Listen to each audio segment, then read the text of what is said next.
Hello friend, my YouTube channel study with Barman में आप सबका स्वागत है।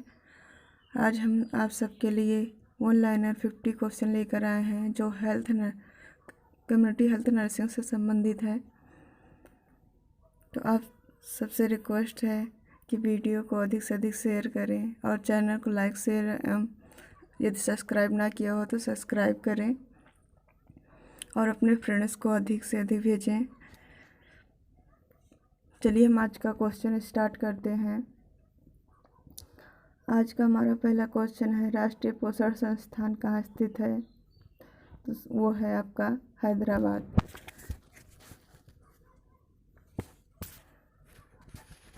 हमारा अगला क्वेश्चन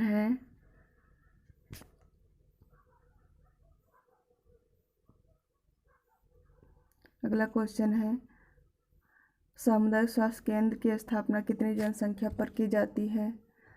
तो आपका राइट आंसर है 80,000 से 1,20,000।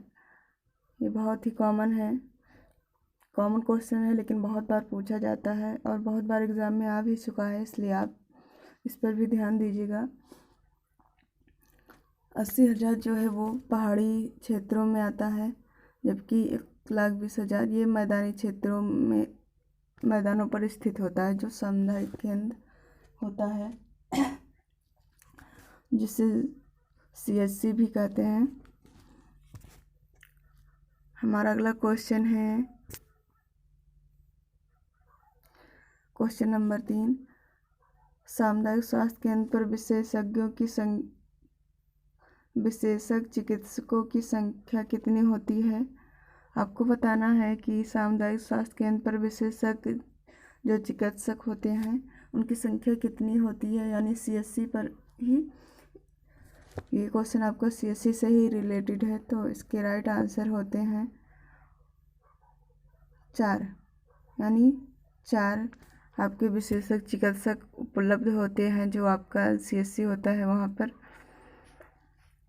हमारा अगला क्वेश्चन है, HIV की जांच के लिए निश्चयात्मक परीक्षण निम्न में से किया जाता है? तो इसका राइट आंसर है वेस्टर्न ब्लड टेस्ट। तो ये इसका राइट आंसर होता है HIV। वैसे एलिजा टेस्ट भी किया जाता है HIV एड्स के लिए, लेकिन जो मतलब इसमें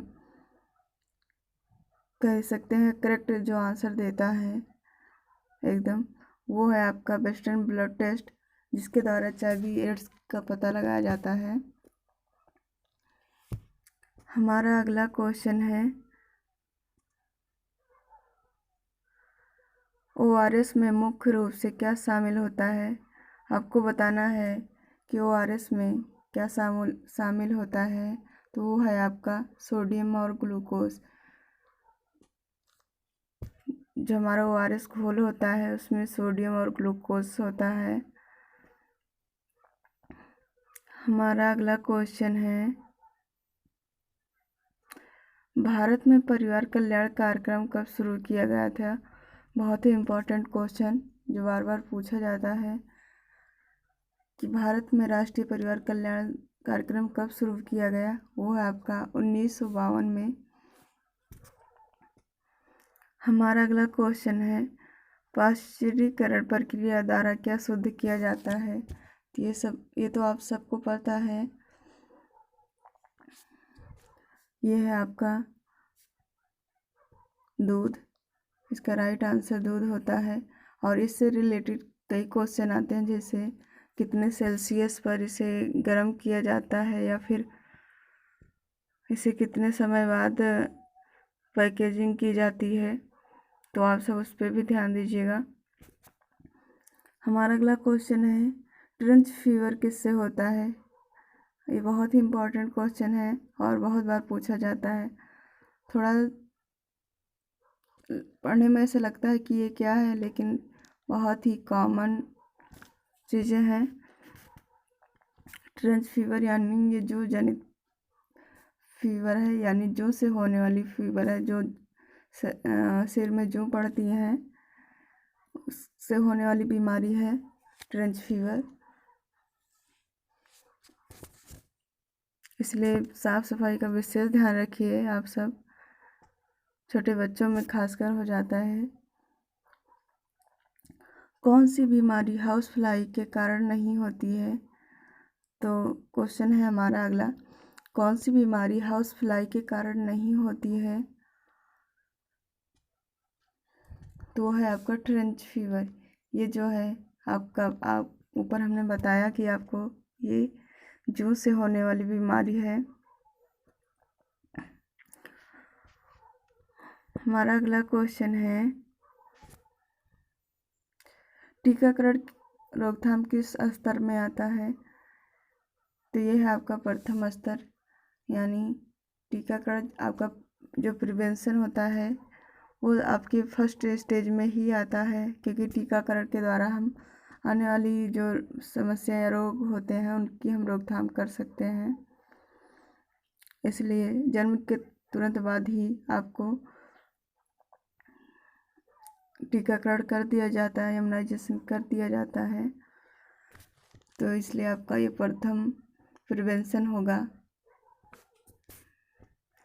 हमारा अगला क्वेश्चन है, राष्ट्रीय ग्रामीण स्वास्थ्य मिशन कब प्रारंभ किया गया? ये क्वेश्चन बहुत बार पूछा जाता है और ये क्वेश्चन में वैसे तो सन दिया होता है, लेकिन आपको मंथ में कंफ्यूज किया जाता है, तो इसलिए याद रखिएगा अप्रैल 2005 में इसका राइट आंसर होगा राष्ट्रीय ग्रामीण स्वास्थ्य मिशन का। ये तो अप्रैल 2005 में प्रारंभ किया गया था। हमारा अगला क्वेश्चन है, निम्न में से कौन राष्ट्रीय ग्रामीण स्वास्थ्य मिशन का घटक नहीं है? तो ये ऑप्शन तो ऐसे नहीं दिए गए हैं, एक ही ऑप्शन दिया गया है। तो इसका राइट आंसर है जननी सुरक्षा योजना, जो है वो आपका राष्ट्रीय ग्रामीण स्वास्थ्य मिशन का घटक नहीं, यानी उससे संबंधित नहीं है। ये अलग से प्रोग्राम बनाया गया है। हमारा अगला क्वेश्चन है, अंडर 5 क्लिनिक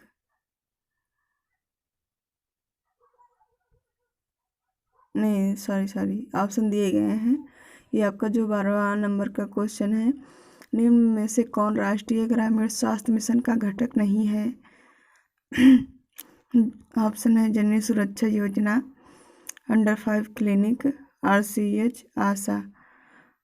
तो इसमें जो है वो आपका ऑप्शन बी से ही होगा। ये अंडर 5 क्लिनिक जो है वो उसके अंतर्गत नहीं आता है, यानी जो आपका क्वेश्चन है कौन राष्ट्रीय ग्रामीण स्वास्थ्य मिशन का घटक नहीं है, तो वो आपका ये है अंडर 5 क्लिनिक, ये इसके अंतर्गत नहीं आता है।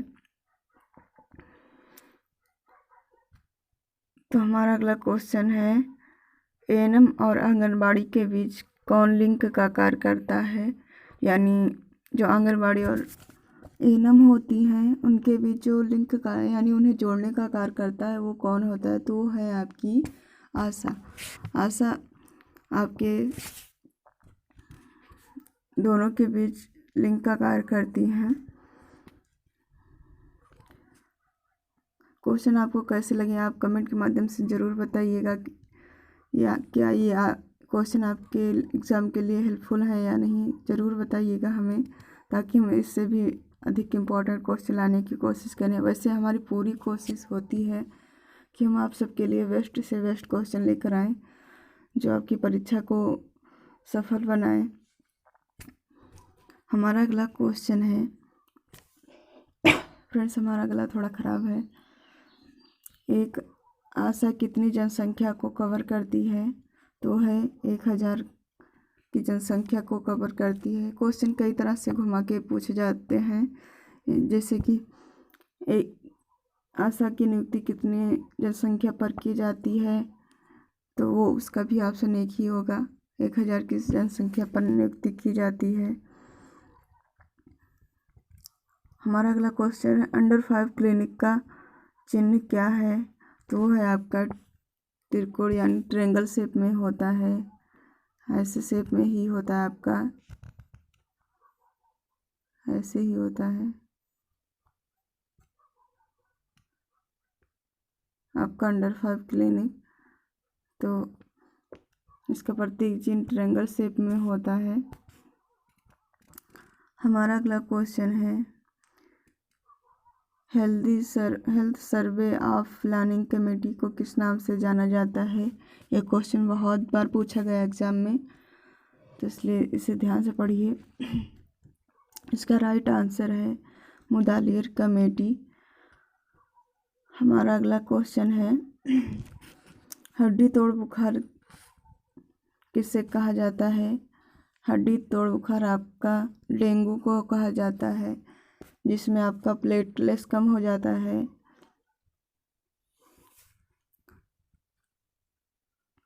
ये है आपका राइट आंसर, यानी हड्डी तोड़ बुखार को डेंगू के नाम से जाना जाता है। डेंगू को ही हड्डी तोड़ बुखार कहा जाता है। हमारा अगला क्वेश्चन है वेस्टर्न ब्लॉट टेस्ट किसका निदान है। तो है आपका HIV एड्स का। अभी ऊपर भी क्वेश्चन था ऐसे ही इससे रिलेटेड, तो अच्छे से पढ़िए इसे। हमारा अगला क्वेश्चन है, अगर आपको क्वेश्चन अच्छे लगे तो वीडियो को अधिक से अधिक शेयर कीजिए और लाइक कीजिए। हाइड्रोफोबिया बीमारी है तो वो है आपका रेबीज से। हाइड्रोफोबिया जो है वो रेबीज है जो कुत्ते के काटने से होती है, जिसमें व्यक्ति को भय लगता है, यानी डर लगता है, पानी से डर लगता है। हमारा अगला क्वेश्चन है एक PSC कितनी जनसंख्या पर स्थित होती है। आप देखिएगा क्वेश्चन, एक PSC जो होती है वो कितनी जनसंख्या पर होती है, क्वेश्चन में पूछा गया है। तो आपका वो है 20,000 से 30,000 की जनसंख्या पर आपकी PSC जो है वो 20,000 से 30,000 की जनसंख्या पर स्थित होती है। हमारा अगला क्वेश्चन है MTP एक्ट किस वर्ष पारित हुआ था। आपको बताना है कि MTP जो एक्ट है वो किस वर्ष पारित हुआ था। तो वो आपका 1971 में। हमारा अगला क्वेश्चन है वेक्टर जनित रोग बीमारी कौन सी है। तो वो है आपकी डेंगू, जो वेक्टर के द्वारा फैलती है। हमारा अगला क्वेश्चन है माता के दूध में पाया जाने वाला कौन सा हेमोग्लोबिन है। तो है आपका IgA जो है बहुत ही इम्पोर्टेंट होता है हेमोग्लोबिन, जो माता के दूध में पाया जाता है। वैसे हेमोग्लोबिन जो है वो 5 प्रकार के होते हैं, IgA, IgM, IgD, IgE, IgG। तो इसमें सबसे ज़्यादा इम्पोर्टेंट जो है वो है आपका IgA, जो माता के दूध में पाया जाता है। हमारा अगला क्वेश्चन है, अगला क्वेश्चन देखिएगा। हमारा अगला क्वेश्चन ये है कि डॉट्स का पूरा नाम क्या है। ये क्वेश्चन बहुत बार पूछा गया, बहुत ही इम्पोर्टेंट क्वेश्चन है कि डॉट्स का पूरा नाम क्या है। तो वो है आपका directly observe treatment short course, इसका राइट आंसर है। तो इसलिए आप इसे ध्यान से पढ़िएगा। डॉट्स का फुल फॉर्म बहुत बार पूछा गया है। हमारा अगला क्वेश्चन है एल्बेंडाजोल जो दवाई होती है वो कितने वर्ष बाद दी जाती है, यानी एल्बेंडाजोल जो है वो कितने वर्ष बाद दी जाती है। तो इसका राइट आंसर है ऑप्शन ए, 1 साल बाद। एल्बेंडाजोल दवा जो है वो बच्चों को दी जाती है, बड़ों को भी दी जाती है, लेकिन सबसे ज़्यादा बच्चों पर दी जाती है। तो 1 साल के बच्चों को दी जाती है, उससे पहले के बच्चों को नहीं दी जाती है। एल्बेंडाजोल दवा एक कृमिनाशक दवा है।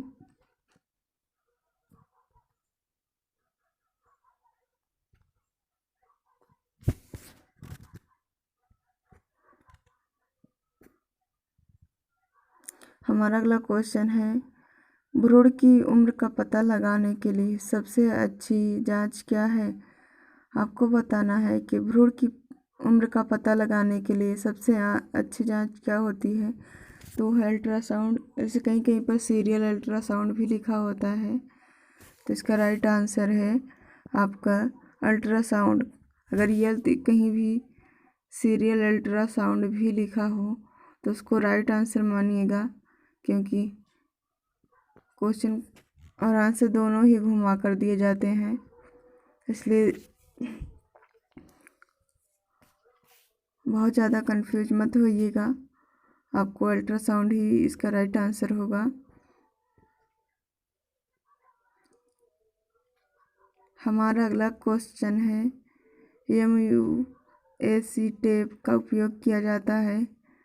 ये है आपका कुपोषण के स्तर को जांचने के लिए। ये एक प्रकार का टेप होता है जिससे आपके माल न्यूट्रिशन का पता लगाया जाता है, यानी बच्चे के कुपोषण का पता लगाया जाता है। इसका राइट आंसर है। हमारा अगला क्वेश्चन है, टीबी रोग के बैक्टीरिया की खोज किस वर्ष की गई। आपको बताना है कि जो टीबी रोग होते हैं उसके बैक्टीरिया की खोज किस वर्ष की गई थी। तो इसका राइट आंसर है 1882। Right answer.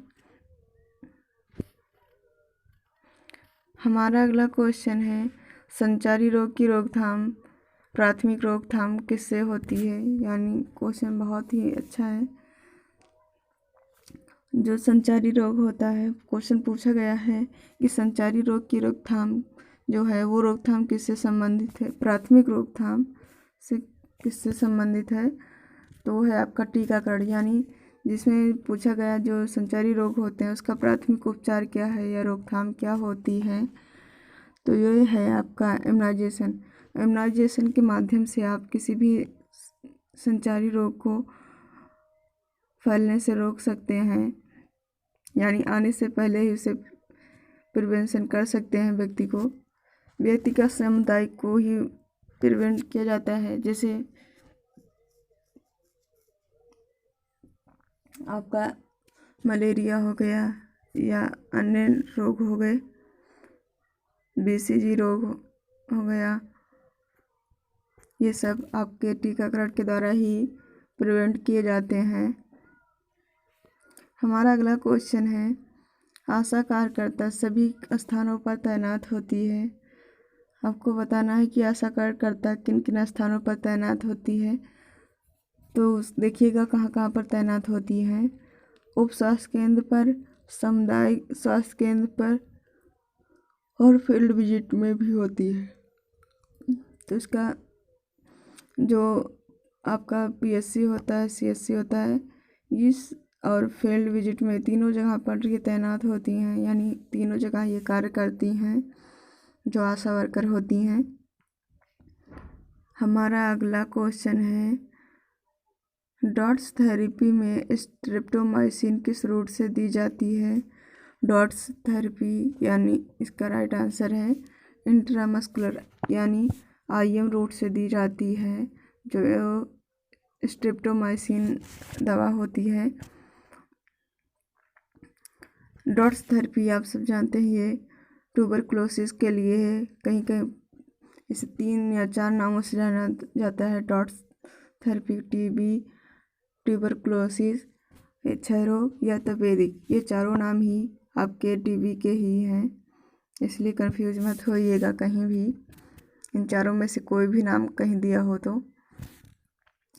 हमारा अगला क्वेश्चन है, मलेरिया किस अंग को प्रभावित करता है। ये जो मलेरिया होता है आपके किस अंग को प्रभावित करता है, तो है प्लीहा। मलेरिया मच्छर के काटने से होता है।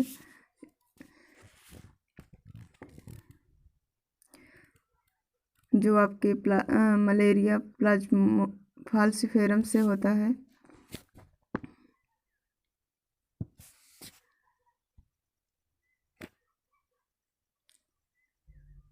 हमारा अगला क्वेश्चन है, खांसी और डिप्थीरिया मुख्य रूप से किससे फैलते हैं।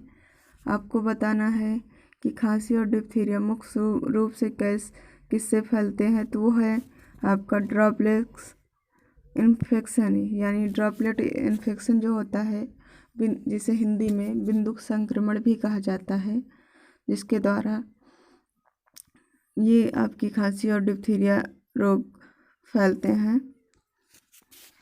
हमारा अगला क्वेश्चन है, एमटीपी एक्ट किस वर्ष पारित हुआ था? आपको बताना है कि एमटीपी एक्ट किस वर्ष पारित हुआ था। इसका राइट आंसर है 1971 में एमटीपी एक्ट पारित हुआ था।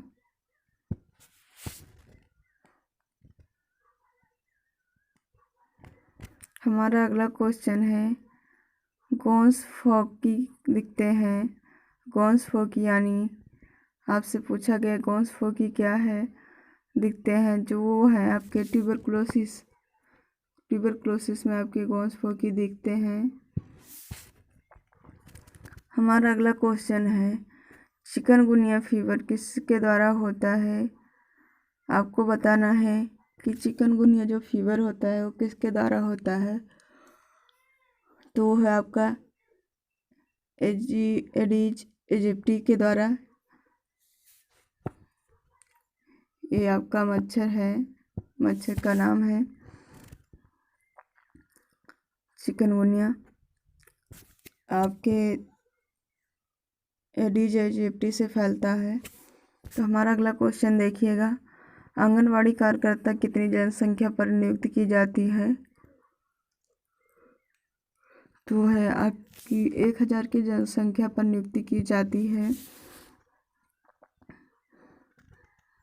हमारा अगला क्वेश्चन है, जिला स्तर पर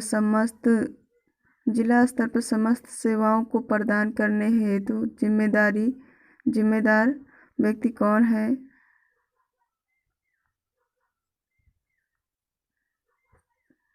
क्वेश्चन थोड़ा लंबा है। जिला स्तर पर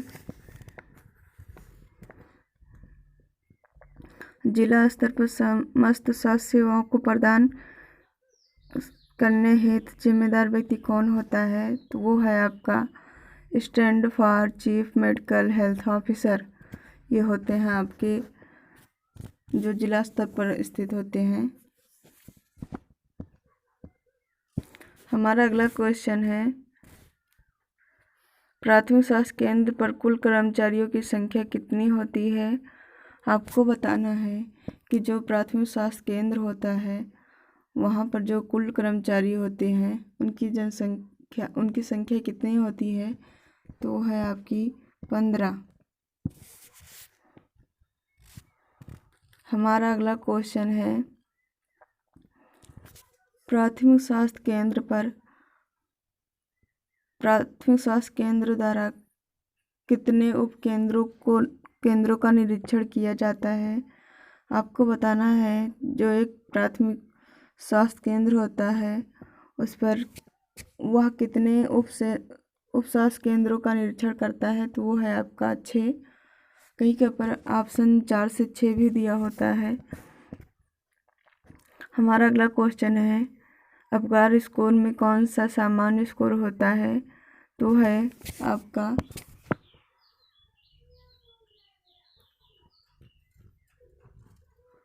8 से 10 आपका सामान्य स्कोर होता है, यानी 7 से ही माना जाता है कि आपका सामान्य स्कोर है।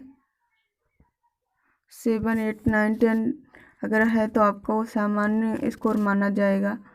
हमारा अगला क्वेश्चन है, किस संचारी रोग में त्वचा पर चकत्ते आमतौर पर दिखाई नहीं देते हैं? तो वो है आपका पोलियो। पोलियो में जो है वो चकत्ते नहीं दिखाई देते हैं। ये आपका एक संचारी रोग है, इसलिए ध्यान रखिएगा, यानी इसका राइट आंसर पोलियो है। हमारा अगला क्वेश्चन है, रेड क्रॉस सोसाइटी की स्थापना कब हुई थी? आपको बताना है कि रेड क्रॉस सोसाइटी की स्थापना कब हुई थी। वो है आपका 1863। इसका राइट आंसर है। हमारा अगला क्वेश्चन है, रेड क्रॉस का मुख्यालय कहाँ स्थित है? आपको बताना है कि जो रेड क्रॉस संस्था है उसका मुख्यालय कहाँ स्थित है। तो ये वो है आपका जिनेवा। यानी ये विश्व का क्वेश्चन पूछा गया है, भारत का नहीं है। हमारा अगला क्वेश्चन है, बहुत ही अच्छा क्वेश्चन है, देखिएगा। ICCW का पूरा नाम क्या है? बहुत ही अच्छा क्वेश्चन है। तो इसका फुल फॉर्म है Indian council for child welfare. इसका राइट आंसर है Indian council for child welfare. यानी ICCW का पूरा नाम जो होता है वो Indian council for child welfare है। हमारा अगला क्वेश्चन है क्वेश्चन नंबर 46, देखिएगा। ICCW का उद्देश्य क्या है? तो इसका उद्देश्य देखिए, इसका उद्देश्य है भारतीय बालकों का सर्वांगीण विकास। हमारा अगला क्वेश्चन है ICCW का मुख्यालय कहाँ स्थित है? तो है आपका दिल्ली। इसका जो मुख्यालय है वो दिल्ली में स्थित है। अगला क्वेश्चन है भारतीय परिवार नियोजन का संगठन का मुख्यालय कहाँ स्थित है? बहुत ही इम्पोर्टेंट क्वेश्चन है, देखिएगा क्वेश्चन। भारतीय परिवार नियोजन का संगठन का मुख्यालय कहाँ स्थित है? तो वो है आपके मुंबई में। हमारा अगला क्वेश्चन है भारतीय परिवार नियोजन संगठन की स्थापना कब की गई? तो इसका राइट है आंसर है 1949 में। अगला क्वेश्चन है, अगला और अंतिम क्वेश्चन है, किस अंतर्राष्ट्रीय स्वास्थ्य एजेंसी ने गोभी नामक रणनीति अपनाई? तो वो है आपका WHO ने। WHO ने गोभी रणनीति अपनाई।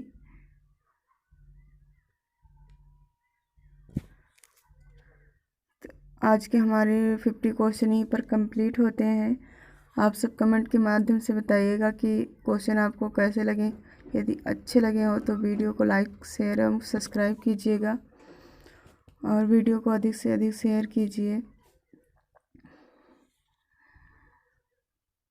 Thank you.